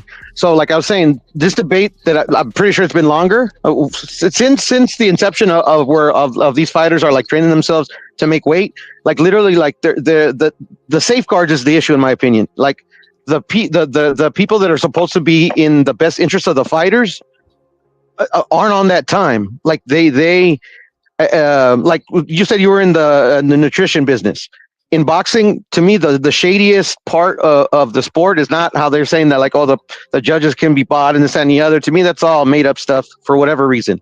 But it's that there's a lot of like unqualified people telling these guys how to cut weight. It's starting to change now, and I'm going by what I've heard on these podcasts by the fighters and certain trainers that go on there about like not even that long ago, where they used to use very arcane methods to lose weight, like spitting. I think was a big thing. Like literally, like fighters a lot of fighters throughout camp would literally like constantly be spitting to get every ounce of water out of their body. You get what I'm saying? Am I explaining myself, Bruce? I've seen it a million times. I know exactly what you're saying. Yeah, so that's what I think, man. I've dieted bodybuilders who can't hold any excess fluid, where they're fucking dying. Their tongues are like sand. They're begging to chew a fucking piece of gum, but they have to hit that fucking weight. That's another problem, man. The fucking weight classes. It's only title fights that they have to make the weight for. And, you know, all these fighters are only going for belts, and then they say belts don't matter. So why the fuck do they care about belts? Why don't they just fight at their natural weight? Because belts do matter. They do matter. Boxing's a fucking oxymoron, you know. Hold on. It's always been one, on my humble opinion. But go ahead, brother. Go ahead. But man, we baby these fighters way too much. Who gives a fuck about? Hold on, man. Yeah. It's the business of it. We don't give a fuck about them, but it'll kill the fucking business if they die. Nah, there will always be new fighters. I gotta ask this question. You're a cold motherfucker, Puro. Next man up. Y'all colder than a motherfucker. I ain't got no problem with it. Well, what I do, man? I was on mute. No. He meant. He said Puro. He meant Mex. You know. Oh man, Bruce. Now we're enemies, bro. Don't compare me to this guy. Y'all sound alike to me over here, you know. Damn. Oh, now we all sound alike, huh, Bruce? Jeez, Louise. White, black, Mexican, Puerto Rican. I can't see who's talking. Bruce. Yo. The Mexicans, respectfully. The Mexicans, they Americans. like anyways. Hold on. Okay. Well, man, it says on your avatar it's Mex, bro. What you talking about? I don't get to choose that nickname. I am puffing on some fucking kick-ass grass tonight too, man. I'm getting fucking head spins and forgetting what I'm saying. No, you good. You ain't got to. Hey, no, you ain't got to qualify yourself. You ain't got to qualify. I'm just bragging a little bit. How's that? We ain't got no problem. They might have a problem, but we ain't got no problem with you, man. Hey, shout out to the Mexicans or the are y'all Mexican or Hispanic? Which one are y'all? I'm American, nigga. Okay. I'll be a nigga. Yeah, Mex is confused, Dub. It's all good. I was gonna make a joke, but I'll wait till a little later. I was supposed to make it last night, but go ahead. I love it. I ain't got no problem. Got one in the chamber. Man, get what? If you in this country legally, then you my brother. I love you. That's right. I ain't got no problem with it. I want to ask this though. FaZe, are you there? Yeah, I'm here, bro. Real quick, Pittsburgh, are you there? Yeah, I'm here. I want to ask this question, and I want y'all to go first on this subject. Instead of do y'all think that instead of cutting weight, do y'all think these fighters should be moving up and just instead of trying to cut weight, they should just fight at they walk around weight? We talk about walk around weight a lot, you know what I'm saying, as far as boxing goes. Do y'all think they should move up and be trying to fight at they walk around weight? Are y'all cool with them cutting weight? How do y'all see these things playing out? I want to go to FaZe, I want to go to Pittsburgh, and then we're gonna spin the block accordingly. Yeah, I don't mind cutting weight because just like Bruce said, you're cutting fat, you're getting in your best shape. You know what I mean? So once you get in your peak shape, like if you 160 and you get 140, you cut up, you good, you good, you all the way straight. You don't need to go to 135. You know what I mean? Once you feeling like I'm my strongest, I'm good, I'm healthy, I'm fine. All right, fight it that way. But cut that extra pounds, and now you got a different look in your eyes. I think that's where it should be like, all right, cut it. Amazing. Pittsburgh, go ahead. I don't care what weight they sign up for. They grown men, right? I mean, they decided to make that weight. Let them make the weight. Whichever way they decide to do it, that's on them. Ain't got nothing to do with me. Because you can't dictate what an adult does. We say people got freedom. Let them have freedom, and then let them deal with the consequences behind that. If they cut too much weight, their body will tell them. Either way, that's on them. They're adults. They sign up for the sport. It's part of the sport. We can't dictate other people. And as far as them cutting weight, if they putting on muscle, they losing muscle, like that's up to the individual. And we gotta remember, these are individuals. Some of them not gonna have great diet. Some of them gonna have some drug use. Some of them gonna have a crazy life. That's just part of adults being adults. And we can't dictate that. We gotta let them, whatever they sign up for, that's what they sign up for. The only thing I say is you sign up for the weight, you make the weight, fight. That's it. That's amazing. I want to ask, and I want to go to Bruce, and going back to Mets and Piro after, I want to ask this. So when we look at these quote unquote great fighters or championship fighters, that those type of things, if you can sit there and, like, I think we will all agree, and we're going to use Devin Haney in this situation. We're going to use him as an example. If Devin goes out there and when he get on the scale, I think all of us would say that the man don't look healthy weighing in at 135. I think we will all agree on that. Right? Okay, nobody disagreed. So wait, what was the question that I spaced out? I'm sorry. I said when Devin went in there against Lomachenko, yes, sir. The man looked like a skeleton on the scale. Will we disagree with that? Would y'all disagree with that? No, of course not. Yep. And so then he's able to rehydrate, and Lomachenko can rehydrate the same way Devin can. Are they going to rehydrate the same? Their body ain't the same. So I don't know what either one rehydrated to, but if you can go in there and win a fight against, I think we would all say Lomachenko is in the running to be a Hall of Famer. We would all agree on that. We all agree on that. I don't know. Oh, yeah. I agree. Yeah, but isn't the IBF 10-pound rule? Shouldn't that apply? I mean, I think that's a good rule as far as rehydration goes. Didn't Lomachenko and Devin Haney have to abide by that if the IBF belt was on the line? No, they didn't, because it was a unification. No, it was an undisputed fight. And unification. Yeah. Well, okay, undisputed unification. But yeah. In any situation, Bruce. See, if the IBF had balls, the IBF would say nope. But Bruce, in any fight that the IBF have, right? If they're unifying with any other belt, right? Then their rules kind of go out the window. And all the time. Every time that they're in unless it's just the IBF mandatory fight or something like that, then the rules are the rules. But if they're unifying with any other belt, then their rules kind of go out the window. They go out the window. And that doesn't make sense, but I understand. No, that's not. Say it again. I said that doesn't make any sense, but I understand it. No, I'm not saying it makes sense. I'm just telling you what happens. Yep. I don't have to agree or disagree. See, this is why the heavyweights are the true kings, bro. Because there ain't no fucking nothing about no weight. They be 30 pounds apart, the hardest hitters in the fucking world, and they don't complain about no weight, dog. It's only these little ass niggas that have 5 pound difference. Oh, you're 2 pounds over. You're 3 pounds over. What am I gonna do? You got motherfuckers going there 200 pounds fighting someone fucking 300 pounds. They don't say shit, dog. Like, it is what it is. But because they fight at an unlimited weight class, how would they complain if there's nothing to complain about? But when we're talking about the IBF, all I'm saying, because what I'm saying is, if you really gave a fuck about, hold on, man. All right. All I'm saying is, with the IBF, when it comes down to it, if the IBF is unifying with any other belt,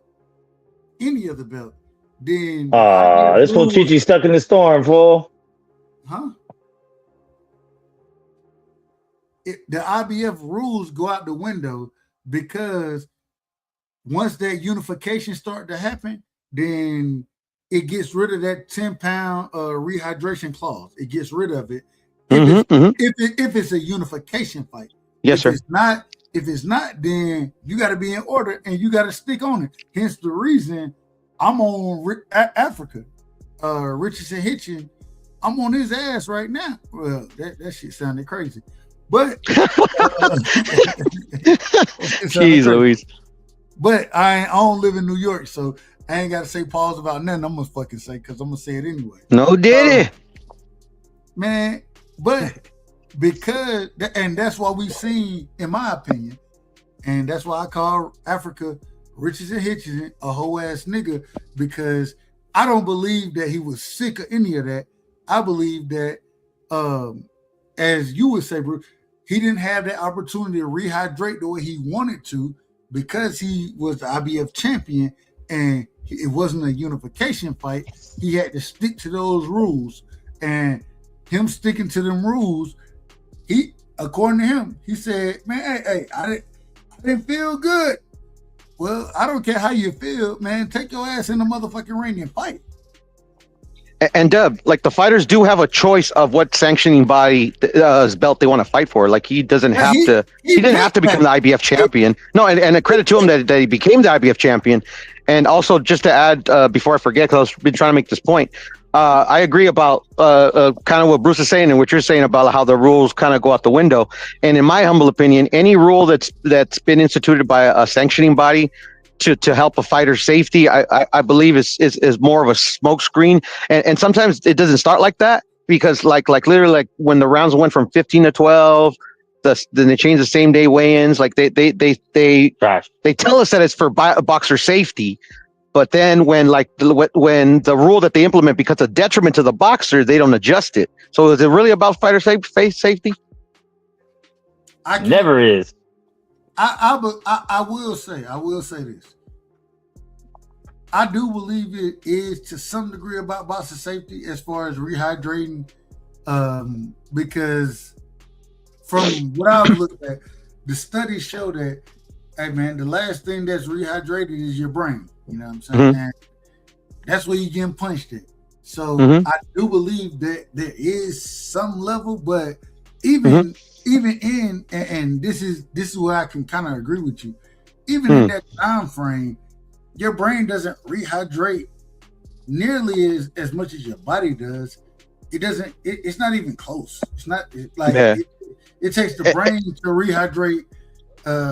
Normally, from what I've read, and I've read up on this, it takes it damn near 3-4 days for it. Yeah, I've heard about that. Yeah. For it to go ahead. No, I'm sorry. And I was gonna say, and then the lines could be blurred too. Like you're making a great point, but the thing is that I think, unless I'm wrong, and you guys can correct me if I'm wrong, I think it's consensus by the fighters, because they're the ones that have to go through the weight cut, that the weight cut is the detriment. Like it shouldn't get to the point where you literally it's affecting the water that's in your brain. You get what I'm saying? And I think that's the issue. You get what I'm saying? Like literally, yeah. At the end of the day, like the IBF's rehydration clause or any rehydration clause that's put on a fighter is kind of counterproductive, especially when some of these fighters are, and a lot of them are having these extreme weight cuts. Like it shouldn't get to the point where like literally like I have to worry about a rehydration clause because my brain might not hydrate on time. You get what I'm saying? That shouldn't be an issue. But and that's why when they talk about same day rehydration clause and those type of things, I understand it. The problem is that I still think that fighters, they're gonna cut weight. Man, we done seen fighters cut weight crazy for no reason. It ain't nothing new. Yeah, and it's part of the culture because it's been happening since, like Bruce said, 1980. It's part of the culture. Like boxers are like they go in knowing that they're gonna have to cut weight. So I don't know if it helps or not. I don't know. I ain't the smartest person. So y'all go ahead. Man, all that shit is bullshit. They do crazy things to cut weight. Fighters are always going to try to find an advantage. Well, they're taking these supplements, things like the Ripped Fuel, the Agent Orange, fucking Liquid Death. They don't even know what's in these fucking things. That's why, they're coming. A lot of fighters are popping for the Ostarine. they put these things in there to enhance them, and they don't check nutritional supplements. The FDA doesn't look into them until somebody fucking ODs on them or complaints made. So they have to be super careful. That's why, man, since 1922, I've drank nothing but water. And you guys talk about hydration on the brain. It's very, very important, man. I try to make sure every organ in my body is hydrated, and that's why I lay off the juices, the fucking sodas, alcohol. Pure water. That's real important right there, man. Because like my man L Dub said, man, that brain that gets dehydrated and might never come back at my age. But a real important thing, man. Drink a lot of water and try to eliminate. Try it for fucking 30 days. See if you can go just water for 30 days, and see the difference. See the difference in your body. Try it, bro. I have. No coffee in the morning, no alcohol during the day, just water. You'll see the difference in your skin, even your fucking joints, everything, man. Everything will feel lubricated, better, fucking totally hydrated from the inside out. And if what about cocaine, Bruce? Is cocaine still okay? No, man. you know my skin turned out for old man. Man, we can't do all of this on the panel, man. We can't do cocaine. Bruh, I mean, this is boxing, bro. Cocaine and boxing go hand in hand. That's the only reason I mention it. I mean, like, it sounds funny, bro, but I mean, like, literally, yeah. I mean, it's not as bad as the 80s, bro, but I mean, come on. It's a DOC of many boxers. Marvin Hagler had his weak spots with that. But yeah, for sure. He always came back. When it came to training camp, he was a fucking prisoner in a jail, man. He was going to make that weight naturally. And that he didn't take no shortcuts. These boxers of today, they want the shortcuts. They want to use the ostarine. Like I'm saying, all these supplements that they're fucking putting in their bodies. Half of them don't even know what it is. They got these guru trainers fucking behind them. I mean, it's a fucking house out there, man. I gotta ask this question because and we moving forward off of, and I ain't gonna be long tonight. I'm not gonna be long tonight. Well, I'm long any day. But anyways, Bruce, I want to ask you. You keep bringing up ostarine, right? Well, that's just the popular one of the moment. I mean, there's ostarine. What is it good for? What is ostarine good for? Okay, it's a SARS, and what it does is it helps your body lose water and fat by sparing lean mass, because that's the key. You want to keep as much of that muscle as you can, the lean mass. That's what has the amino acids in it. That's what has your growth hormones in there. You know, fat is useless on your body. Water is important, but fat, you want to get rid of as much fat as possible. So that's the purpose of taking ostarine. Let me be very specific. I got to be specific about this because, you know, folks, they're going to fry me about this anyways. But when Devin Haney and Ryan Garcia, when that fight happened, and Ryan Garcia ended up popping dirty for ostarine, right? Do you think that helped in his performance? Well, it helped him as far as making the weight, because, like I said, that's given to. He blew it. He missed weight. Well, that's when he was trying to do the cycle. He was trying to get it out of his system, and he didn't do it in time. He just said, "Fuck it, I'm gonna pay what was on the contract to lose the weight, and we're gonna fight because I think I can beat him." And ultimately, I think Ryan's got Devin's number. But that's just my opinion of the fight. But as far as the way that fight went down, yeah, Ryan was dirty. He tried to fucking he tried to weasel through, and he tried to eat the shortcuts.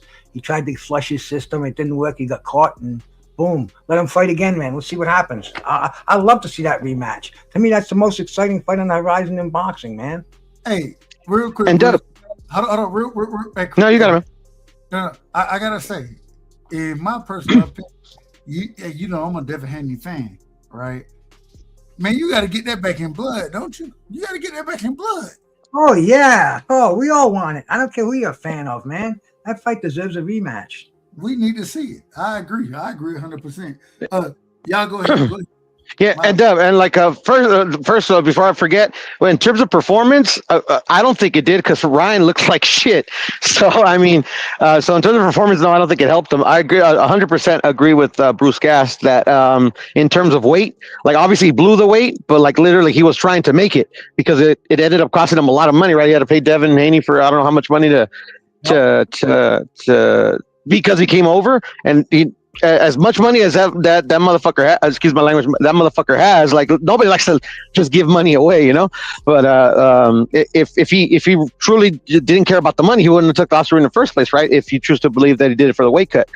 And the other point is, I'm conflicted of like if he needs to get it back in blood, and I agree, just as like from a fan perspective, but from Haney perspective, if they truly believe, if the fans or Devin himself and his dad truly believe what they say, that the only reason Ryan won is because of the Ostarine and this, that, and the third, like literally, like why would you fight him again? If Ryan used Ostarine once to beat you, he can use it again because he essentially got away with it the first time. Yeah, you get what I'm saying? I mean, so to me, it's a contradictory. So anyway. He couldn't get away with it this time. He'll be so monitored, man. They'll be checking his piss every time he fucking hits the urinal. I mean, he'll be so scrutinized. I think it'll be good, man. That they both have belts in the same division. Shit, man. Why shouldn't they fight? Fight them. Yeah, but yeah, I know, I hear you. But Bruce, why take it in the first place then? Like if he's so scared of like not using it this time. Like why would he use it the first time? Because if he does, he'll be damned for life. About being scared. No, I understand. Hold on. He did it. Hold on. Let's. We gotta be in order. He paid his dues. Hold on, Bruce. I don't know about all that. Man, you out of order, man. I'm trying my best to be in order. I'm trying my best. Let's do things the right way. Bruce, finish your point. Okay. My thing is coming back to my brother Piro. Go ahead. All right, I'll follow the rule of boxing. I could give a fuck about Ryan. I could care less. Boxing said that the fight was declared no contest. He had to pay a major fine. He had to do some fucking time on the bench. It's over now. Let him get back in the ring again, man. I mean, you know what are you gonna do? Just not let him rematch because you have a personal grudge against him? I mean, this is boxing. Two of the best fighters at 147. Damn, that's fucking Thomas Hearns and Sugar Ray Leonard. That's fucking Oscar De La Hoya and Felix Trinidad. Get him in that fucking ring, bro. Unify the title. Is it on me, Dub, or is it on Pittsburgh? It's on Pittsburgh. All right, go ahead. Well, I'll say this. This is the reason why I said initially that this weight bully stuff is nonsense, because we don't care about PEDs. Like for the general consensus, and I'm not saying it's right or wrong, but the general consensus of the public cannot not care about PEDs and care about 4 pounds. Like it don't make no sense. Like we know for a fact, it's the terminology of those drugs is performance enhancing drugs. So we can't say that don't have no effect, but then worry about a couple pounds. Like, so I say like, we don't care. We just don't care. But I think we just got to keep it even across the board. And I just don't think people do that. They pick and choose according to their favorites, what they want to have and what they don't want to have. That's why a lot of this stuff with boxing fans, it just sounds like a bunch of excuses because they're not consistent. If they were consistent, which most aren't, then it would be fine. But that's not most fans. I'm not accusing anybody up here doing that. But I just see too many people doing this thing. And that's kind of the point where I was going to. I 100% agree with Pittsburgh. They don't care about PEDs. And Bruce, he didn't pay his dues. At the end of the day, they didn't even sanction him. They didn't even the punishment wasn't even because he popped for Ostarine. It was because he didn't disclose his supplements. And then, okay, they gave him his year suspension, whatever. But coming back from that suspension, he fights for the title that he didn't even earn. He ended up losing, whatever. But you get what I'm saying? So at the end of the day, like for me, and this is not recent. This has been since PEDs have been a so-called issue in boxing. Like the people that actually put these fights on, that actually like literally not just us that talk about it, but the people that actually participate in it and regulate it. It's all a smokescreen because they say that they WADA, all these people say that they do it, you know, so they could be on an even playing field, and it's clearly not, because like literally none of most of these suspensions or punishments, never match to what they're trying to accomplish. You get what I'm saying? Like literally, like in the past, like literally, like they've had like big high profile fighters pop for steroids, and literally they use a loophole for them not to get any punishment whatsoever. It's very inconsistent, and to me, it just shows that they don't care about it. It's all a ruse. Amazing. Well, Man, I've been telling you guys this shit for years, but everybody want to argue. They give a fuck about these fighters. Oh, for the safety of the fighters. They don't give a fuck about no safety of no fighters. They only care about the money, and that's it, bruh. Period. The end. All these things have to do the weight, the PEDs. They don't care about any of that shit as long as they making money. That's why they don't stop any major blockbuster pay-per-view fights. Like, on a regular basis, I'd be long-winded. I'd be to argue with y'all, but I'm not gonna do it. And the reason we're not gonna do it is because we have biblical talk going on tonight. Anybody who want to pull up on the biblical talk, y'all let me know. We're gonna have, and we in Romans right now. I don't mean at this current moment in time, but we're gonna be discussing Romans. But y'all give me y'all last words. I'm shutting this show down so I can get prepared for the biblical talk. I love it. I enjoy it. It is what it is. So give me your last words. We're gonna go to. Oh, hold on. I got Pittsburgh back here. Go ahead, Pittsburgh. Do you have anything? Because I'm getting, and as I'm telling everybody else, we have the biblical talk going on tonight. So, well, then, man, yeah, hey, they start to run when you start talking about the Bible. They start to run around here, don't they? And that was Max too. I was about to drop my joke. It's all good though. They start to run about it. That's okay. I ain't got no problem with it. I have no problem. But let's do things the right way. Pittsburgh, you just came back. Did you hear the last few statements that were made? And did you have anything you wanted to say before we get out of here? I mean, my final statement, I appreciate talking to all you brothers. It's good talking to y'all. I spoke to most of y'all most of the time, if not heard y'all. Hey, Pittsburgh, real quick. I got to say this.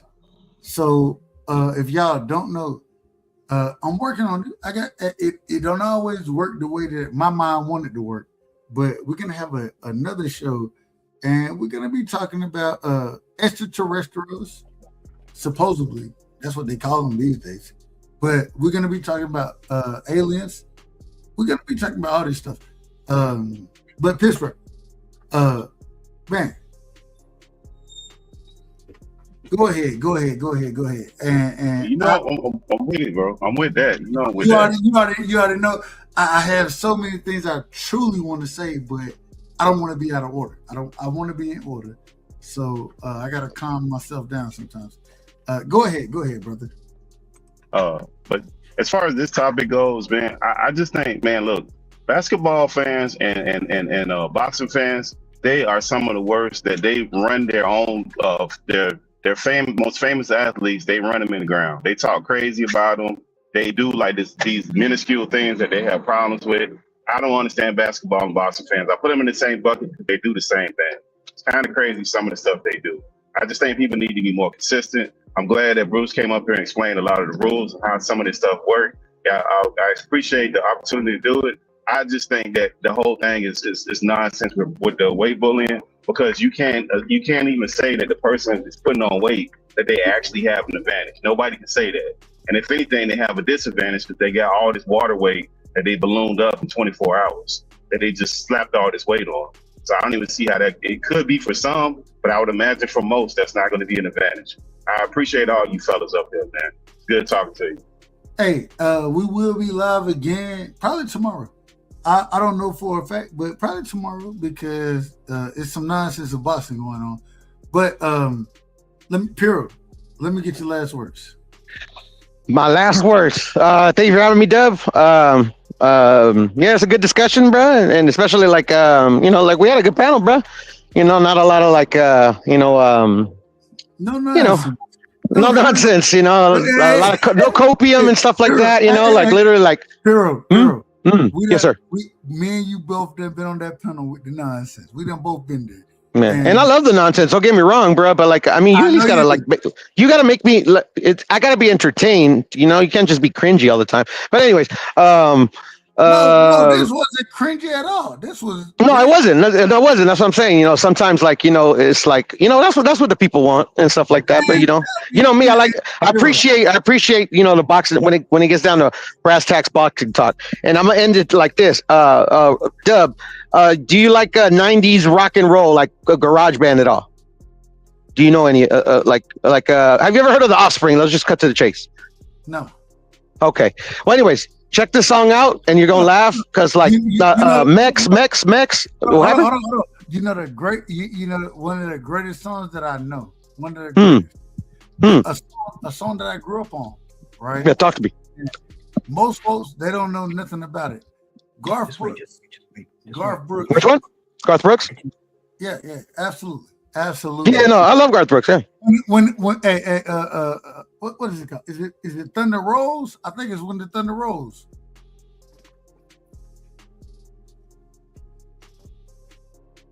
You don't know it? I'll play. Hold on. Well, hey, I ain't got no problem with getting a strike. I ain't got no problem. But I get strikes here and there. So, real quick. We don't want no strike over here, man. You're doing good. You're right. You absolutely right about it. Go ahead. Bruce Gas. Hello, can you hear me? No, we can hear you, Chris. I mean, sorry, I lost connection to my headphones. But you were talking about Garth Brooks. I apologize. No, hey, shout out to Garth Brooks. Hey, shout out to Garth Brooks, man. I'm gonna hop off. Hey, I just want to thank all you guys, man. Perro, fucking Dub, Pittsburgh, the Mex. It was good talking. I love this, man. You know, I could feel the fucking boxing spirit alive in here, man. It was very, very cool on a Friday night. Thank you much, L Dub, for I mean Dub Rightside, bro. Hey, hold on. I gotta say, if you could put me in the same voice with L Dub, and L Dub is I love L Dub. If you can put me I'm smoking some wild shit tonight, man. Believe me. That's a compliment. Yeah, that's a compliment. I'm hearing helicopters. Hold on. If you can put me, if you would compare me to L Dub, all I can do is say thank you so much, because L Dub is one of them guys. He's one of them. Yeah. Facts. That's a compliment. Yeah, that's a compliment. Like I said, y'all sound alike to me, man. You know, so it's like. Hey, Bruce, hold on, Bruce. You know what I'm gonna say now? Oh, so all black folks sound alike now. No, I'm joking. It's a joke. No, all folk. It's a joke. Dude, I see color. Like I said, man, I see color. I see black, white, brown. I see it, but it doesn't fucking matter. It doesn't matter to me, bro. When I say all you guys, I'm talking about you ain't gotta explain nothing, man. Dub, you called me illegal, bro. I think you might have deserved it. Hey, no. No, I didn't call you illegal, bro. No, Dub did it. Dub did it. Dub did it. I did it. How do you take your whiskey? Hold on, real quick, Bruce. Straight or with ice? Man, don't worry about motherfucker. Don't worry about that, because you always Bruce Gas. Is it Connecticut? I don't know where you're from. I think it's Connecticut. I'm from Rhode Island, bro. Rhode Island and Connecticut from a Georgia nigga, respectfully. It's the same place. But, man, I ain't got nothing but love and respect for you, OG. You done always showed me love. You run your show a hell of a way. And just for you to pull up on my show, I appreciate it. So don't worry about none of that other stuff, man. Don't worry about that. You good to go. You good to go with me, man. Don't worry about that. You my brother. And I love you. I worry about nothing that's not gonna destroy my family or myself. Aside from that, tomorrow night I'm looking forward to Arnold Barboza and Kenneth Sims. They're both coming off a loss. They're both B+ fighters. But hey, man, those guys gotta fight. Hold on. Who you got? Ooh, I don't know, man. It's a toss up. I think Barboza has got a better pedigree, but Sims is tough as nails, man. You know, he comes to work all the time. It depends on how he fight. It depends on how he fight. And They'll put me on Kenny Sims, bro. I like Kenny Sims a lot. You know how I'm looking forward to seeing? I'm looking forward to seeing Oscar Collazo, man. Oscar Collazo, this dude should be pound for pound. But he only weighs 104 pounds, though, man. You know, I mean, my daughter weighs more than fucking Oscar Collazo.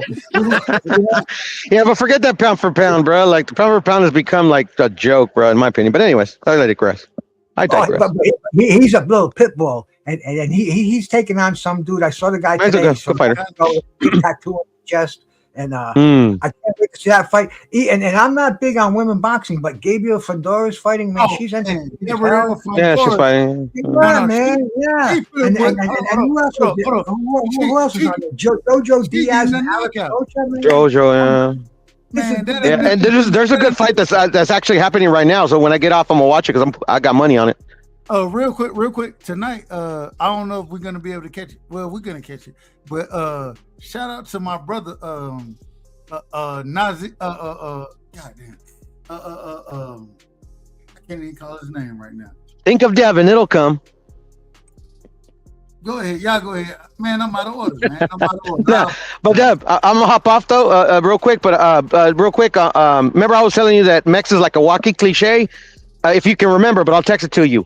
It's a song by The Offspring called "Pretty Fly for a White Guy." That's like literally that song is written about Mex. You'll love it. And I'm out. Peace, Bruce. Dub. Love you guys. Peace, later. Man. I'm out too, Dub. Thanks for having me, man. Hey, man, love you. Hey, I love all y'all, man. Man, it was an incredible show. Great individuals, you know what I'm saying? Shout out to Kazi. Man, we're getting ready. I got a lot of things I gotta do. What time is it right now? It's still early. So it's okay. And I gotta say this. I gotta say one thing. I'm all the way out of order because the entire time I was here, this is what y'all should have been hearing. Y'all supposed to be hearing this music, man. I done missed all of it, but because of the guests, it don't even matter what y'all are hearing because these individuals are brilliant individuals. Man, much love and respect, and we're gonna do it again. We will have the biblical show tonight. If y'all want to pull up, man, hit me up. You know what I'm saying? And just know, man, we all over here, and no disrespect to anybody. I want to say that again. Excuse me. No disrespect, but when you're over here, man, you're rocking on the right side, man. And we out. Peace. And so, my fellow Americans, ask not what your country can do for you. Ask what you can do for your country. And we shall overcome. Impromptu celebrations erupted outside the White House. The very word secrecy is repugnant in a free and open society. And we are, as a people, inherently and historically opposed to secret societies, to secret oaths, and to secret proceedings. For we are opposed around the world by a monolithic and ruthless conspiracy that relies